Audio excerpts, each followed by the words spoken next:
Welcome to this edition of National Focus. I'm Kimani Saint-Jean.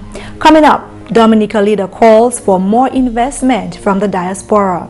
Environment Minister expresses confidence in COP21 agreement, and UWI and the West Indies Cricket Board raised $25,000 for Dominica. Stay with us for details of these and other stories after this.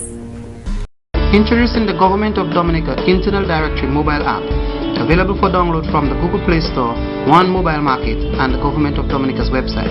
Access to all ministries and sub-departments' phone, email and office addresses and websites. Simply select a ministry and the sub-department. You can dial directly from the app or save the numbers to your phone contacts. It's convenience at your fingertips. Is my passport ready for pickup? Good. It really works. Download the Government of Dominica Internal Directory mobile app today.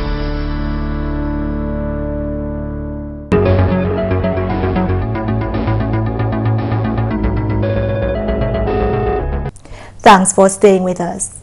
The Honorable Prime Minister and Minister for Finance Roosevelt Skerrit has challenged the Diaspora to turn words into action. He was speaking at a signing ceremony for the second approved citizenship by investment project, Tranquility Beach Resort, Dominica in Salisbury. Overseas-based Dominicans have been called to invest tangibly in their country. You have an idea, you're serious about it, you're serious about your country, you love your country and you'd like to make a contribution, you believe you can partner with the government, we are urging you to come forward with those ideas, as Mr. Edwards has done. Though he lives out of Dominica, he was born here, he's a Dominican, and we have embraced him wholeheartedly with this exceptional project. And we look forward to many more projects from Dominicans living in the diaspora. The Honorable Minister for the Environment, Dr. Kenneth Daru, is pleased that after several decades of discussions and unproductive use of resources, the world has finally acknowledged the threat of climate change. Honorable Daru attended the 21st Conference of Parties, COP21, or the United Nations Conference on Climate Change in Paris earlier this month. The final agreement that was reached, of course, is a multi-page, really thick document with various articles. But what it means for small island developing states like us, which, you know, over the years we've been advocating that whilst we had very little to do with the effects of climate change that we're experiencing right now, because our greenhouse gas emission is virtually negligible. The damage would have been done by the heavily industrialized countries, that we are the ones who have been suffering over the past decades or so, because of course of our vulnerability. And I mean, we can speak to Dominica, even the rest of the Caribbean. We've been geographically located in this archipelago, subjected to the storms from the Atlantic every year. And of course, we've seen how these weather events have become more and more erratic over the years. They become more intense, in fact, very unpredictable over the years. Among several other agreements developed, countries acknowledged the plight of small island developing states or SIDS as it relates to climate change and pledged to take responsibility for their part in contributing to the phenomenon. The fact that an agreement was reached this year in Paris speaks volumes to the determination of the entire world as it pertains to climate change. Of course, there was a lot of bantering, as always, a lot of what should be, shouldn't be part of the text of the final agreement. And while some small island states, and in particular CARICOM, there were certain issues that we raised which we still think were not fully addressed, especially as it pertains to limiting the temperature rise to 1.5 degrees Celsius. The text did speak to keeping it below 2 degrees, and of course, I'm having this ambitious target of 1.5. So while it didn't speak to legally binding it to 1.5, we had at the end of the day to finally agree on keeping it between 1.5 and 2 degrees Celsius. Because clearly, from the time the whole issue of climate change started, a lot has happened. The science have proven that what we thought would be probably tolerable 5 or even 10 years ago, right now would show that it could be disastrous, catastrophic to the entire world. Not only did countries agree to keep the global temperature between 1.5 and 2 degrees Celsius, a legally binding agreement was also drafted for developed countries to contribute to a mandatory fund to assist seeds. Honorable Daru says this is great news for states like Dominica, who have for a number of years pleaded for assistance to build resilience against the effects of climate change. Important for Dominica from a policy point of view would be the much talk about financial architecture. We've heard about this Green Climate Fund, this elusive Green Climate Fund that had been mentioned maybe for the past decade or so. But because there was no legally binding agreement, countries would voluntarily submit and subscribe to this fund. And while this fund has kicked in, I mean, we're talking about little monies as compared to what is right now legally obliged to put into this fund. So post 2020, which is when the agreement will really kick in, that's when the existing Kyoto Protocol ends. Post 2020, we should see a mandatory step up of funds that can be accessed by small island states like Dominica towards our adaptation and mitigation initiatives. Countries will begin to sign onto the agreement sometime mid-2016. Up to 2 years will be allowed for countries to accept the agreement, which will officially take effect in 2020. In more news, the Honorable Minister for the Environment, Dr. Kenneth Daru, says being at COP21 gave him the opportunity to have several bilateral meetings. One of the interests which were discussed was Dominica's geothermal project. The Environment Minister says access to the Green Climate Fund was also discussed, while an agreement was made for developed countries to fund small island developing states' climate change resilience ventures. It will not take effect until 2020. Meantime, between now and 2020, the minister says that the Green Climate Fund is available for countries like Dominica to tap into. But Dominica must be accredited in order to access these funds directly. It's going to make Dominica, put Dominica in a position to access these funds directly without going through third parties such as World Bank and other multilateral banks. We know what happens when yes, we're very happy, don't get me wrong, for the expertise and all of this, okay, but sometimes the administrative or management fee, that these multilateral banks take, okay, could go towards, I'm sure, building 2 or 3 bridges here in Dominica. So what the accreditation will do, it gives it direct access to the bank without having to go through for a third party.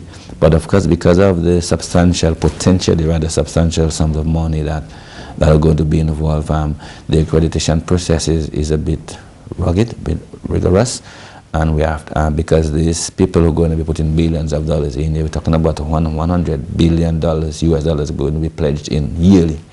So people would like, the donors and this country would like to know that the money is going to be spent, transparency, accountability, and all of this. Accreditation would mean reviewing Dominica's environmental legislation and updating old laws. It would also mean the formation of an environmental department and the establishment of an environmental trust fund governed by a board of directors. The West Indies Cricket Board and the University of the West Indies together have raised $25,000 US for Dominica's tropical storm Erica recovery. Both institutions partnered to showcase a celebrity T20 match, which was held at the Kensington Oval in Barbados. UWI Vice Chancellor Sir Hilary Beckles says UWI was pleased to collaborate with the WICB for, quote, such a worthy cause, and UWI remains committed to doing all it can to help the people of Dominica recover, end of quote. The West Indies Cricket Board hopes that the contribution will help Dominica in its recovery process and impact as many people as possible. The game was between a WICB President's 11 and a UWI Vice Chancellor Celebrity 11. Both teams had 6 West Indies cricketers and 5 Caribbean celebrities. Some of the top Caribbean celebrities who played included Brian Lara, Dwight York, Johan Blake, Sir Curtly Ambrose, Shivnarayan Chandapal, and current players. Top female cricketer Stephanie Taylor was also part of the President's 11. The game took place on September 26. You're watching National Focus. More when we return. It is time to break the silence. Child abuse is one secret you should not keep. For more information on child abuse or to report suspected cases on child abuse, contact the Social Welfare Division on 33 Great Marlborough Street or call 266-3020 or 266-3080.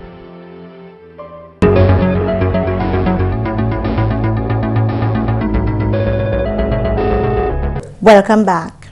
In commemoration of the 185th anniversary of the death of the liberator of the Bolivarian Republic of Venezuela, Simon Bolivar, a special wreath-laying ceremony took place at the Simon Bolivar Square in Goodwill in his honor last week. During the ceremony, Simon Bolivar's last proclamation was also read by the Second Secretary of the Embassy of Venezuela, Angela Emilia Carrillo. Colombians, habéis presenciado mis esfuerzos para plantear la libertad donde reinaba antes la tiranía. You have witnessed my efforts to bring freedom where tyranny prevailed before. He trabajado con desinterés, abandonando mi fortuna y aún mi tranquilidad. I have worked selflessly, abandoning my fortune and even my peace. Desapegué del mando cuando me persuadí que confiabas de mis desprendimientos. I left the command when I persuaded myself of your suspicions of my detachment. Mis enemigos abusaron de vuestra credulidad y hollaron lo que me es más sagrado, mi reputación y mi amor a la libertad. My enemies abused their credulity and trampled what I hold most sacred, my reputation and my love for freedom. Several dignitaries, including representatives from the Venezuelan Embassy, the Embassy of the Republic of China, and the Cuban Embassy, attended the ceremony. Venezuela's ambassador to Dominica, Hayden Pirella, assured Dominicans that Venezuela's ties with the country will continue.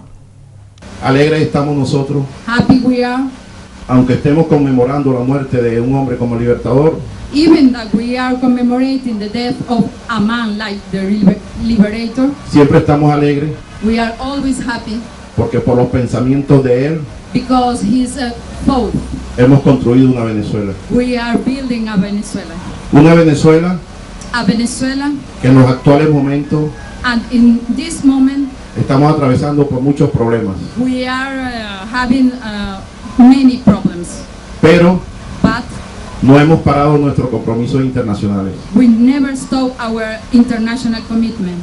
Y esté como esté Venezuela ahora, it doesn't matter how Venezuela is in this moment. Tenga seguro, Dominica, be sure, Dominica, que nuestro compromiso del año 2016 that our commitment for 2016 lo vamos a cumplir. We will have we have complete. Nosotros sabemos los problemas que causó Erika. We know, we are conscious of all the problems Erika caused here. Y vamos a seguir con la construcción de las casas aquí en Dominica. And we will continue building the houses in Dominica. Vamos a abrir la planta de café. We will open the coffee plant. Vamos a abrir el matadero. We will open the abattoir. Vamos a seguir con todos los trabajos sociales que hacemos. We will continue with all our social missions here. Las becas. The scholarships. La misión milagro. The miracle mission. En fin. At last, no vamos a parar. We'll never stop. A rock slide on Monday morning left the road between Qualiho and Colibay Street impassable. The rock slide occurred in the area known as Gel Leon and temporarily affected traffic to and from the north of the island. GIS News caught up with coordinator of the Office of Disaster Management, Don Corriette. The road was impassable, so we did inform the general public that they should exercise caution and should use an alternative route to Roseau until the slide is cleared. We are of the information that the Ministry of Public Works for a private contractor is now clearing that area, and as soon as it's stabilized, we will inform the general public as to the safety of the area and to allow access through the Colibay Street area to Roseau and vice versa, Roseau to Portsmouth. But for now, we're encouraging persons to exercise extreme caution when approaching that area. The area was cleared a few hours later, and Korea called on the public to remain vigilant as landslides are expected, especially after the August 27th storm. There's vehicular access now from Roseau to Portsmouth and Portsmouth to Roseau. This morning it was disrupted for a couple hours. But these events are likely post-tropical storm Erica. We have a lot of unstable spots in Dominica, and we want to continue to encourage motorists and users of the roads to remain extremely vigilant when approaching areas that have been compromised by tropical storm Erica, and to bring the information as readily and quickly as possible to the Office of Disaster Management or the Ministry of Public Works, or for that matter the police stations around the area. So any incidents or situations that involves that kind of activity, please bring it to our attention, but to exercise caution when using the roads post-Erica. And finally, the Dominica-China Friendship Bridge is now opened.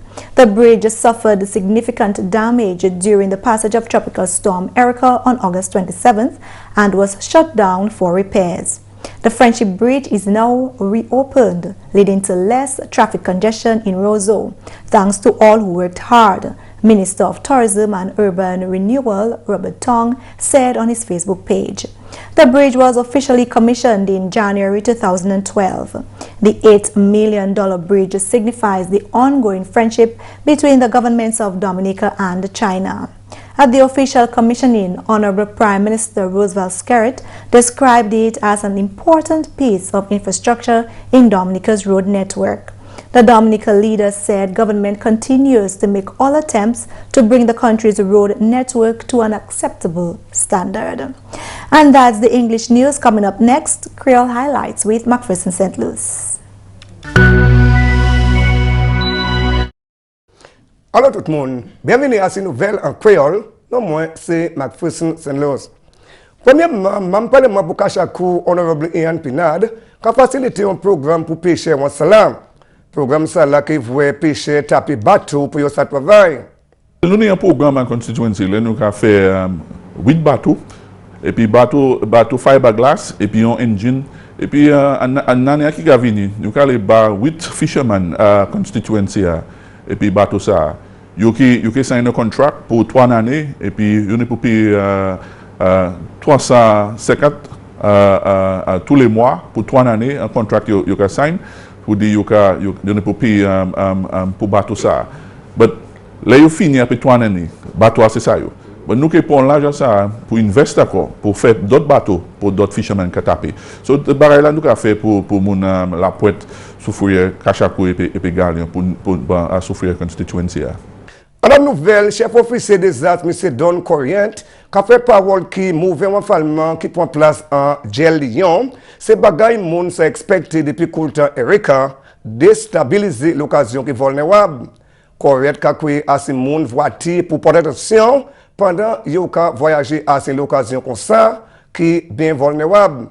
Et de ces moun voient pièce l'occasion qui a défalé pour faire report l'office des arts, Ministre Public Works ou mes police.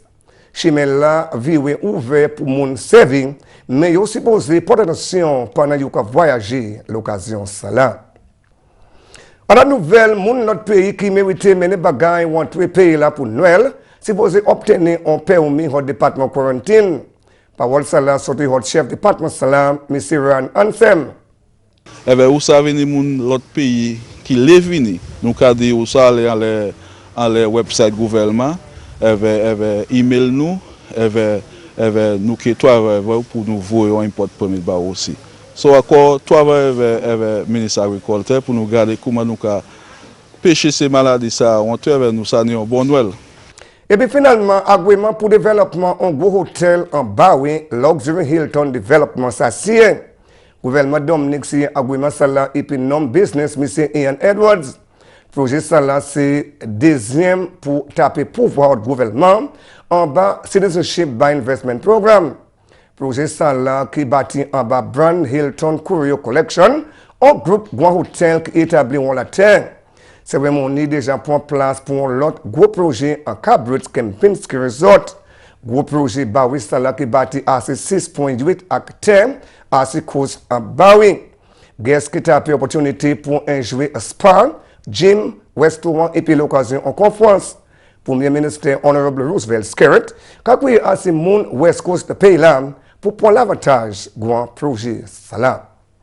Messieurs, mesdames, ça c'est tout pour nouvelle en créole pour à présent. Non, moi c'est McPherson St. Luce. À tout le monde, en bon saison Noël. Au revoir.